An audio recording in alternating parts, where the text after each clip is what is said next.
बिहार विधानसभा चुनाव के लिए हर एक पार्टी एड़ी चोटी का जोर लगा रही है और बीजेपी अपनी 2015 वाली चाल रिपीट कर रही है। लेकिन उस वक्त बीजेपी के साथ जेडीयू नहीं थी, पर इस बार नीतीश कुमार भी साथ हैं और 2015 वाली सक्सेसफुल मूव भी। वो मूव कौन सी है, इसके पीछे कारण क्या है और इसका असर क्या होगा, आज इस रिपोर्ट में सब जानेंगे। नमस्कार, मेरा नाम है श्वेता शर्मा और आज बात बीजेपी की सुपर मूव और एस कार्ड्स की। बीजेपी 24 घंटे चुनावी मोड में रहती है, हमेशा कोई ना कोई प्लान चलता रहता है।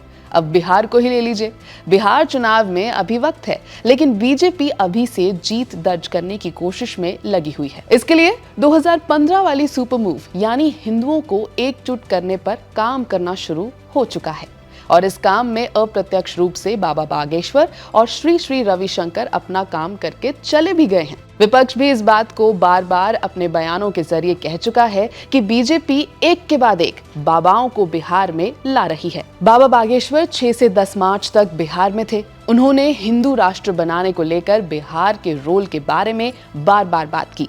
इस पर विपक्ष भड़का और तरह तरह की बातें कह डाली। बाबा बागेश्वर से पहले श्री श्री रविशंकर बिहार में थे। उन्होंने कई बीजेपी लीडर्स से मुलाकात की और बिहार पर कुछ इस अंदाज में बोले। बहुत अच्छा लगा, बहुत अच्छा।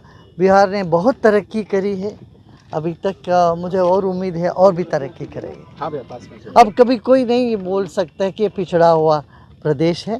बिहार के मैंने देखा, वो पूर्णिया 17 साल बाद आ रहा हूँ, तब मैं अब मैं ज़मीन आसमान की फर्क है।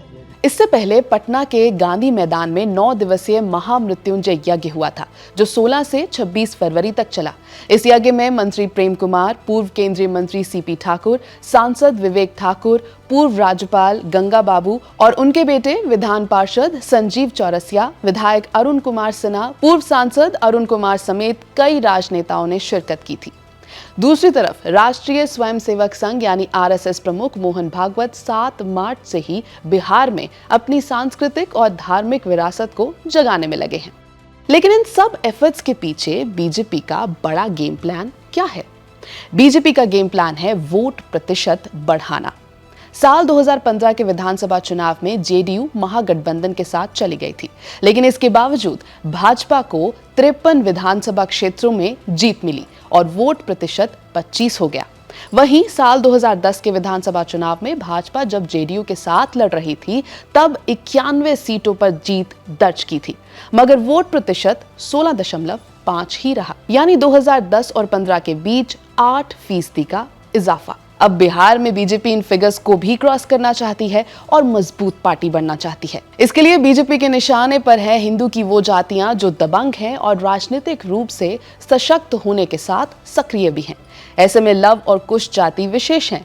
इस रणनीति से आरजेडी भी वाकिफ है और बाबाओं के आगमन से नाखुश है।